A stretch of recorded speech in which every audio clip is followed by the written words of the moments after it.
93 सन्माननीय भाई जगताप साहेबांनी मराठी भाषेला अभिजात भाषेचा दर्जा मिळाल्यानंतर पुढे काय झालं, मराठी भाषेच्या विभागानं नक्की काय केलं, या संदर्भातला प्रस्ताव त्या ठिकाणी आणला होता.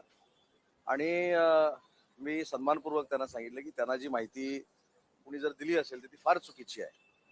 त्याच्यामध्ये हे देखील मी सांगितलं की त्याच्यामध्ये हिंदी सक्तीचा विषय होता.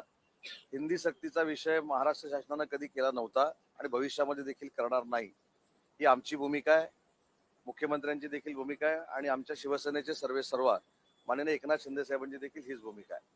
परंतु तिथे मी जाणीव करून दिली की ही ज्यावेळी कमिटी स्थापन झालेली होती त्या कमिटीचे अध्यक्ष डॉक्टर माशेलकर साहेब होते आणि माशेलकर साहेबांच्या कमिटीच्या संपूर्ण यादीमध्ये शिवसेनेचे उपनेते देखील होते आणि त्याच्यामध्ये तो पॅरा होता की 1ली ते 12वी पर्यंत मराठी सारखी हिंदी देखील कंपल्सरी करावी, सक्तीची करावी, असा त्याच्यामध्ये पॅरा होता. आणि तो प्रस्ताव जो होता तो तत्कालीन मुख्यमंत्री युबीटीचे प्रमुख यांनी स्वीकारलेला होता. परंतु महानगरपालिकेची निवडणूक आल्यानंतर कुठला तरी एक फेक नरेटिव्ह सेट करायचा असतो, म्हणून मराठीच्या पर्यायाला आम्ही हिंदी सक्तीची केलेली आहे अशा पद्धतीचा सांगण्याचा प्रयत्न त्यांच्याकडनं झाला. तो देखील मी खुलासा केला. मराठी भाषा भवन हे देशातलं सगळ्यात देखणं मराठी भाषा भवन मुंबईमध्ये बांधलं जाते. त्याच्या कामाला देखील सुरुवात झाली. उपकेंद्राच्या कामाचं देखील टेंडर निघालेलं आहे.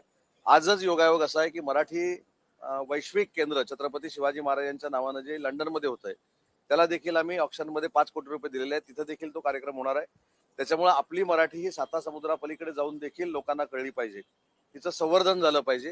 ही भूमिका आज मी 93च्या अन्वये मांडली. आणि मराठी भाषेबाबत सरकारची भूमिका, मराठी भाषा ही मातृभाषा आहे आणि मातृभाषेच्या पलीकडे जाऊन आम्हाला दुसरं काही नाही हे सरकारच्या माध्यमातून मी सांगितलं.